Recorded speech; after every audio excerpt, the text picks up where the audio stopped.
Thank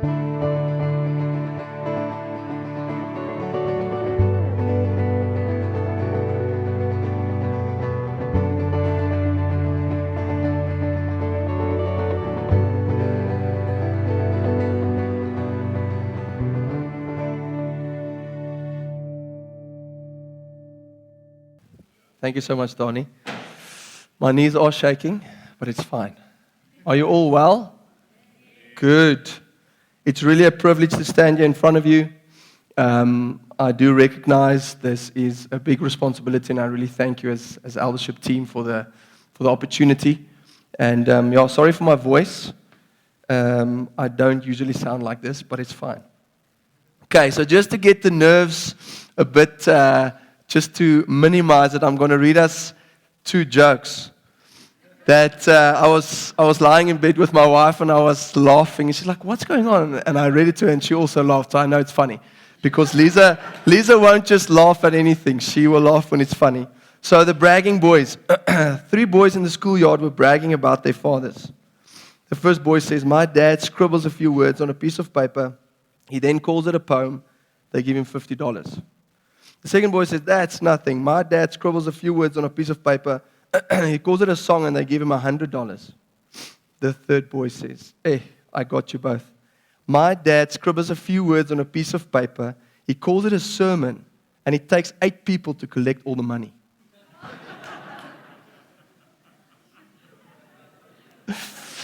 So I hope you're tithing. Anyway, a boy was watching his father, a pastor, write a sermon.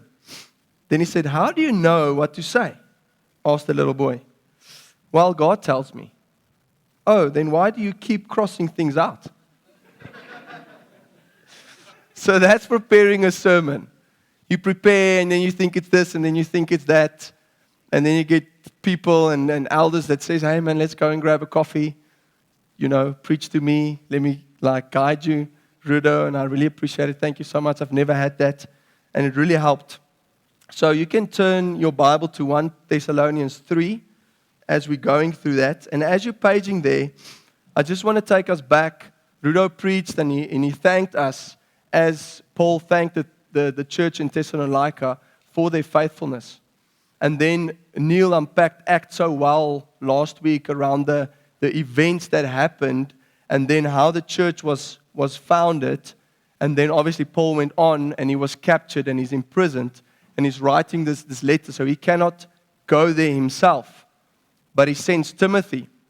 And if you see at the end of 1 Thessalonians 2, he says, "But since we were torn away from you, brothers, for a short time, in person, not in heart, we endeavored the more eagerly and with great desire to see you face to face, because we wanted to come to you. I, Paul, again and again, but Satan hindered us.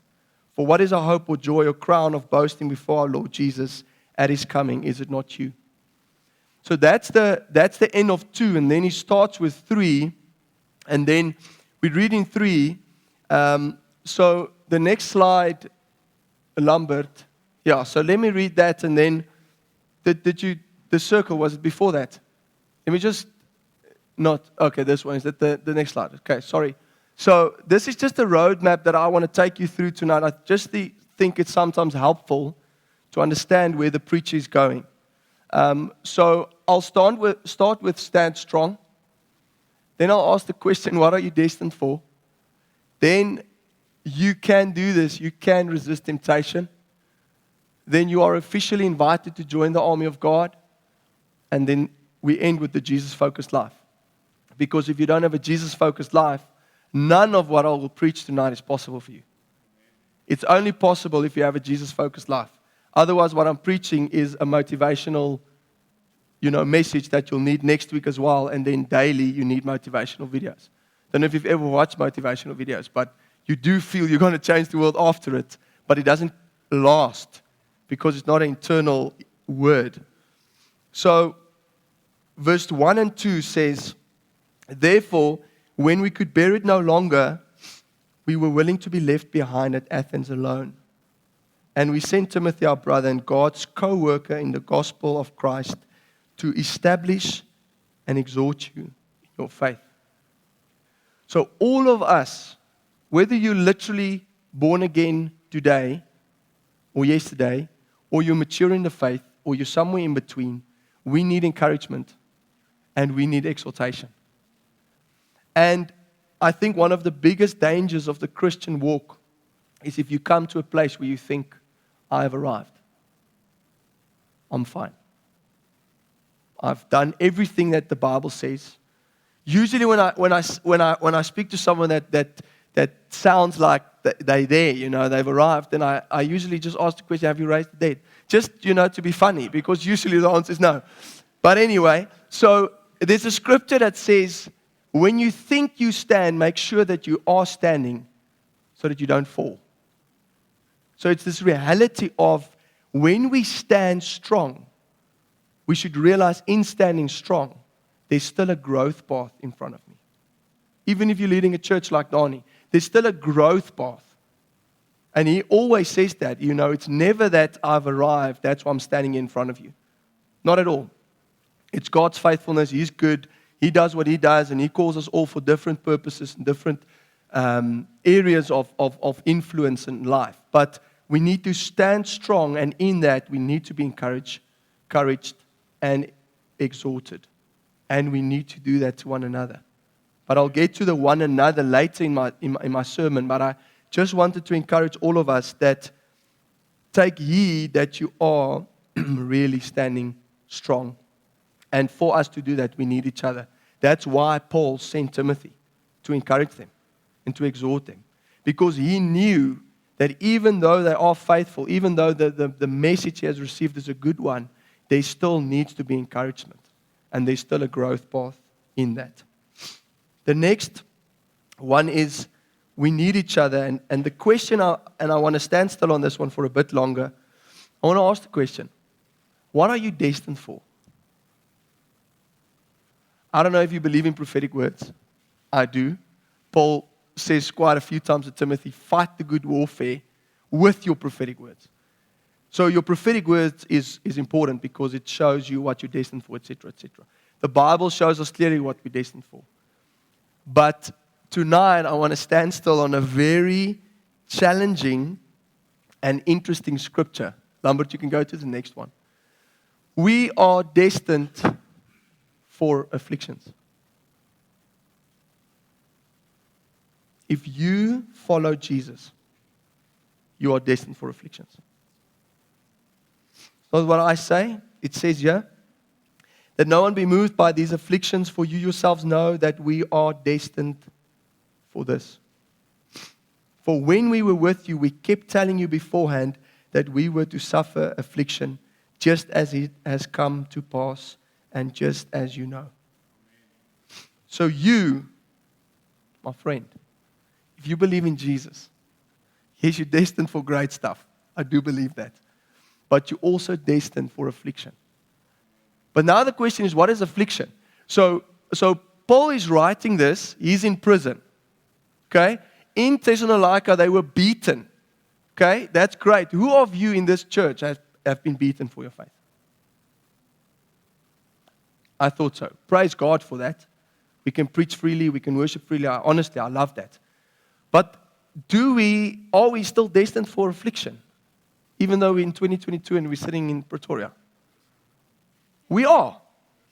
So what does it say? What does the word affliction mean? What does it mean? Because if it means only the physical, you'll be slapped or you'll be, spit on, then it's not relevant for us today.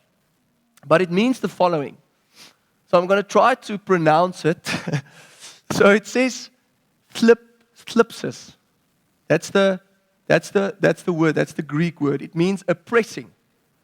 And it comes from the word klebo, which means to press as grapes. So I did not know that, and I wanted to show this tonight before reading this. Okay. So how do you get what's in this orange? You press it. You need to press it. So first you need to cut it. I asked my wife before the sermon, how do you get this? She's like, you need to cut it. I'm like, yeah, okay, that's true. It's not really what I want to say. But even the knife, you have to press it, right? So You have to press. It needs to go through a pressing. Right? While I'm doing it, I need to tell you, my little one loves a smoothie. So I made him an orange smoothie. It was just the juice today. He loved it. So it needs to be pressed to be able to be enjoyed, right? So my question is, when you are pressed, what comes out? When you are going through a tough time in your life, what comes out? Because I want to tell you, what comes out is what is there. Occasions in our lives that's difficult doesn't show us that it was a difficult occasion. It just shows us what's inside of us. So afflictions today means to press, narrow, straightened, or it metaphorically means trouble, afflict, or distress. And I went to look at the dictionary meaning of the word distress, and it means physical or emotional discomfort, suffering, alarm, a cause of such discomfort, or serious danger. So let's go and stop there for a moment. And let's backtrack. It says in 1 Timothy 3 verse 12, everyone. So I looked at the Greek word everyone. It means everyone. It means everyone. So everyone who wants to live godly in Christ Jesus shall suffer persecution. Shall suffer affliction. So to be vulnerable a bit, I mean, you can't be very vulnerable from the stage. That's just, irresponsible. But to be a bit vulnerable, so I radically came to faith. So I came to faith, and then I almost want to say I radically came to faith. So I came to faith, I was saved, I walked the road, filled with the Holy Spirit. Great, it's awesome. And then I realized, but there's still a salvation to be, so you are being saved. The scripture says, those who are holy are being saved. So it's not a one, it's, as I said, there's a process. So yes, surely you're saved, you're going to heaven. But that's just the beginning, according to scripture. That's just the door. Now you have to walk and you have to bring the kingdom to earth, the gospel to every nation.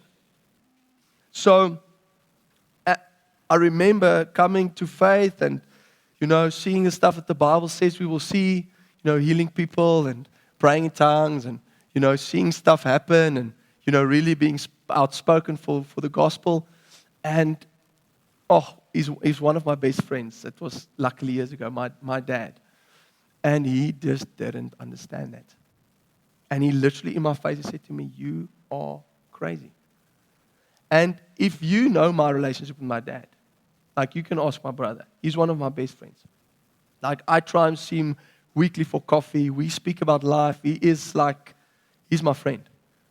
But I was standing in the kitchen and I was convinced that I'll never in my life have anything again to say to him and he to me. There was this vibe because he was worried about his son. Because why are you so serious about this? Come on, man, just dumb it down a bit.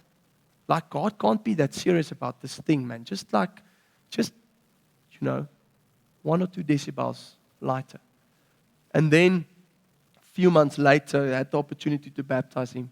Was the first time that I saw him cry in my life, was in the pool. So God worked it for the good, but that was affliction. That was horrible. That was emotional discomfort on a serious level for me personally. So maybe you are at work and you know what's the right thing to do. But if you do that right thing, you will be ridiculed. People will laugh at you. People will say to you, you are too serious. Come on, man, it's just this once. No one will know.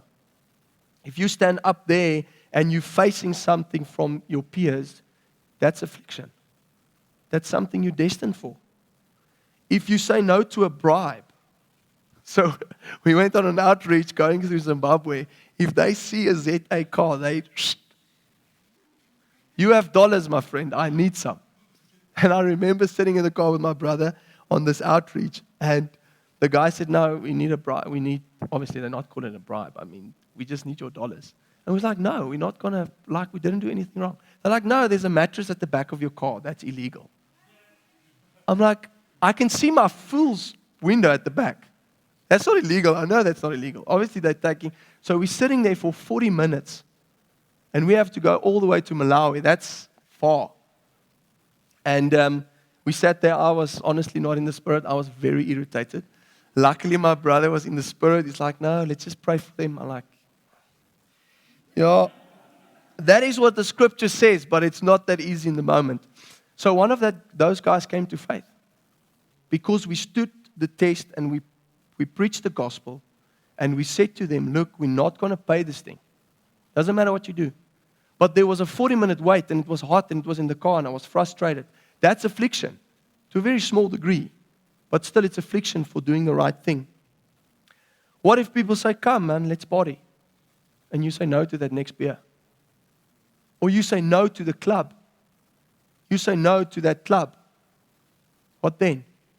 That's affliction if they laugh at you. They say, man, you're too serious. Seriously.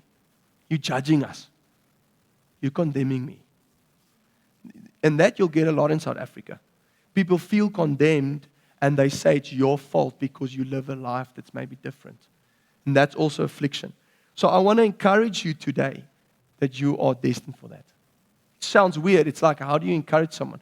But if you know that something hard is in front of you and it happens and you knew it's going to happen, then suddenly you can bear it. So I want to encourage you, you are destined for affliction. The next point is you can do this. You can resist temptation. So the scripture says, for this reason, when I could bear it no longer, I sent to learn about your faith, for fear that somehow the tempter had tempted you and our labor would be in vain. Seriously, when I prepared, I was taken aback by the scripture. That we can allow the tempter to tempt us, that we give into that temptation, that you can allow Christ's work and your mentor's work or those who preach the gospel to you to be in vain. I don't know if your theology allows that, but that was for me quite striking. That you can live a life, you're saved, you're filled with the Spirit, all of that, but you choose again and again and again and again and again until you get to a place where whatever people worked in your life is now in vain. Now I just felt that there's 3 ways that people see temptation that I've come across. One is, I'm just a victim. It is what it is. That is just who I am. Take me as you find me.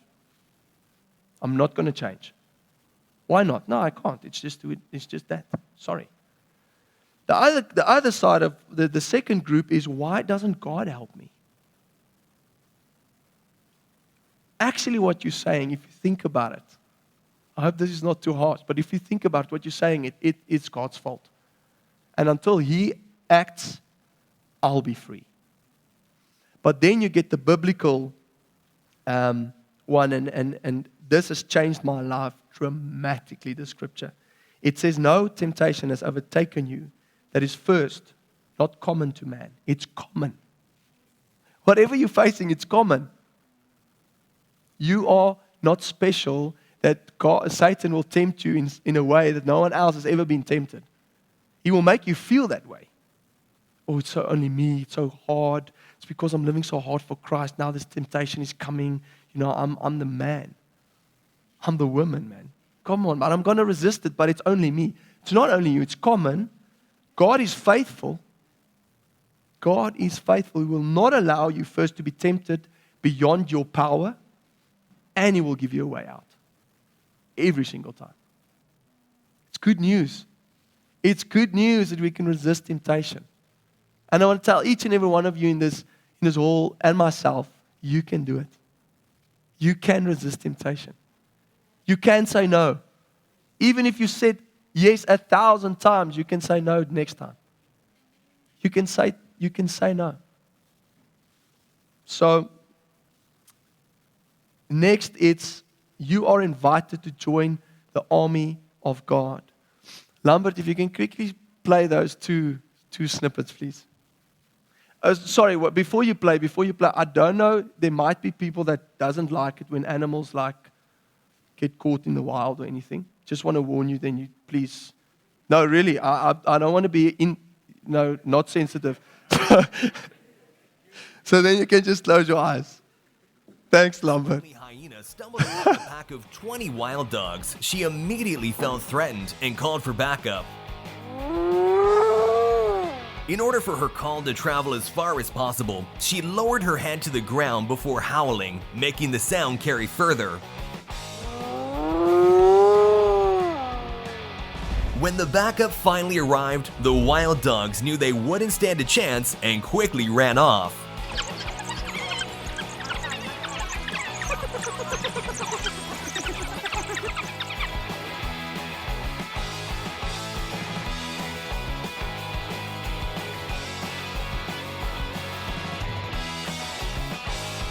Two hungry lions decided to team up to prey on a buffalo, but didn't realize the buffalo has friends too.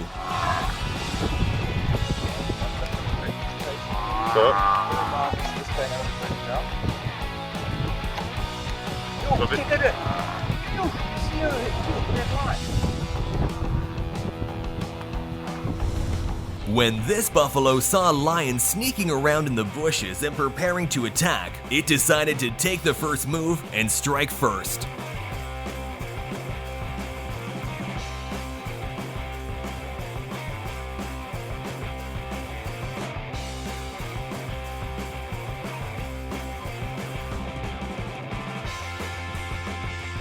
This hyena learns the hard way what happens if you steal food from lions, as this male lion shows who's boss.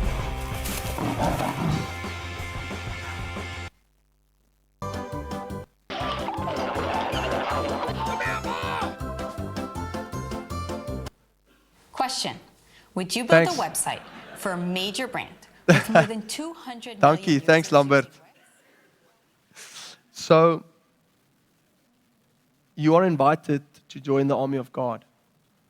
And the piece of scripture is from verse 6. And it says, "But now that Timothy has come to us from you, and has brought us the good news of your faith and love, and reported that you always remember us kindly and long to see us, as we long to see you. For this reason, brothers, in all our distress and affliction, we have been comforted about you through your faith. For now we live if you are standing fast in the Lord.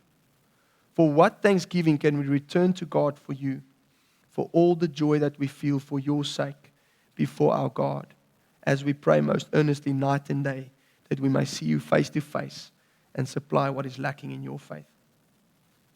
So Paul was in distress, and still his focus was on others. And as we are devoted to our own salvation and our own walk with God, so we should be devoted to each other's. We should cry at night if our family members are not saved. We should be on mission every day with the gospel of good news that brings salvation, because what if that person never hears it and you were the opportunity? What if someone is caught by a lion, but we are that other buffaloes? Or you that buffalo that sees the lion and you're like, "Hey buddy, there's no chance." And I believe that is a picture of prayer. Before something, you're praying. You're praying for people that's not saved. And then the second part of the video where that monkey pulls the tiger's ear is just a picture of don't do that with temptation. Don't play with temptation. The video is very funny. Go and have a look. He's slapping them and it's quite funny. But he's playing with a tiger that can kill him. So don't play with temptation. So you are invited to join this army. You're invited to join, I almost want to say, this love feast where we back one another. Where we like, there is no way that I'm not gonna allow anything to come past me if I see someone is caught in a trap. Please, let's love one another in that way.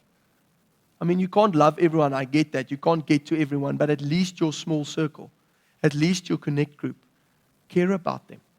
deeply. Okay, this is great. Job, this is great. Let's resist temptation. Let's fight affliction. Let's do this.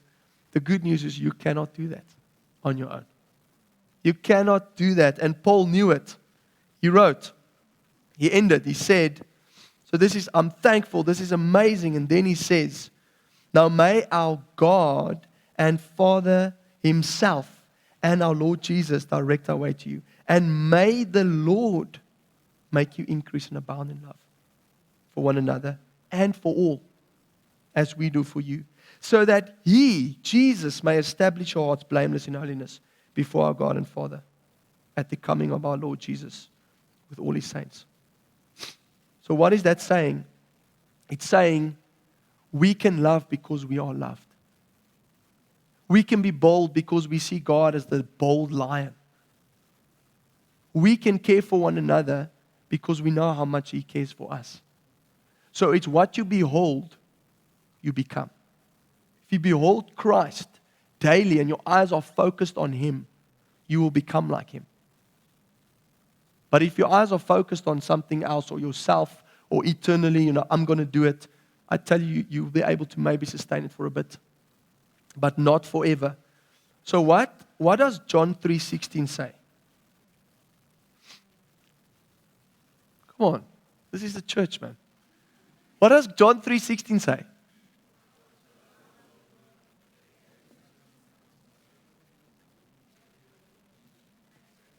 Will not perish but have eternal life. Yes.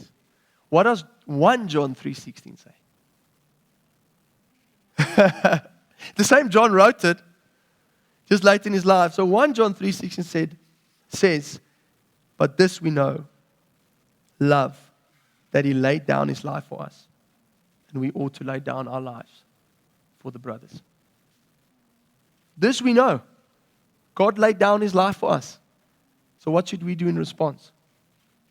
Lay down our lives for each other. So Jesus is the focus. That's the gospel. The gospel is because what he did, I do it. Because what he do to me, I do it to others. Because what he do to me, I do it to others. He died on the cross. There's a cross for me as well. But there's a crown. He loved me so much that he gave his life. Because I believe that, and it's a revelation that really pierced my heart, therefore I do it to others. He was on mission. So I'm on mission. Not because I'm special or, every day I listen to music that pumps me up and now I'm going to go to the clubs with Jaco Pitzer and we're going to clap it, man. We're going to preach the gospel. That's not, we pray beforehand. We're like, Lord, you are on mission. That's the only reason I'm going to be on mission. Is because of that. So it's a revelation that you get and then you live. And then you get and then you live. And that should be our focus. Tonight, if you hear anything, if you only hear one thing, just hear this. Jesus should be your focus in life. When you're going through a tough time, go to Jesus. When you're going through a great time, thank Jesus. But make Jesus your focus. And as he's your focus, trust me, you'll become like him. More and more and more.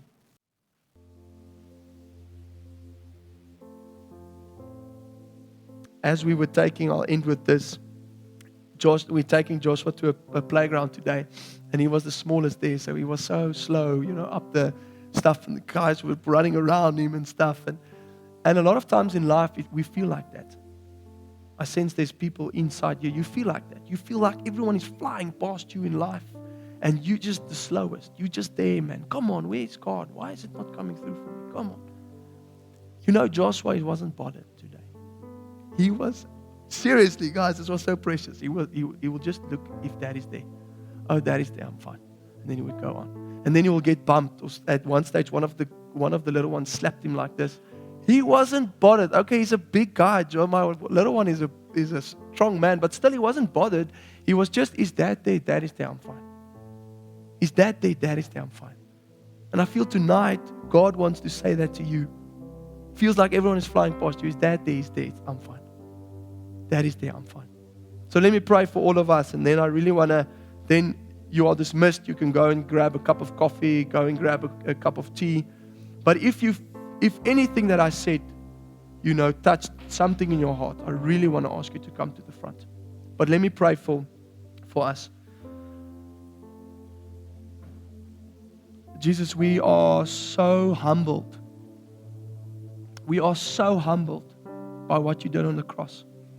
But more than that, Father, by the fact that you rose again, that you are alive, and we worship you. And Lord, some of us, we are contending. We are contending for our family members, Lord. And we ask you to do what only you can do, Father. And Lord, then some of us in this church, our family members are contending for us. Whether it's for our salvation or whether it's for a breakthrough or whatever, Lord. And I want to contend with those family members. And I want to ask you, Father, to come and do what only you can do, Jesus. You are our salvation. You are the one that saves, Lord. And we worship you for that, Father. We love you. We honor you, Father. May your name be glorified. And I pray for a grace tonight for all of us in this room, that you will be our focus. You are our hope of glory. No one else. I pray it, Father, in Jesus' name alone.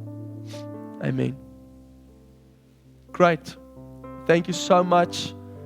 Donnie, thank you for the opportunity. It was such a blessing. Enjoy the evening.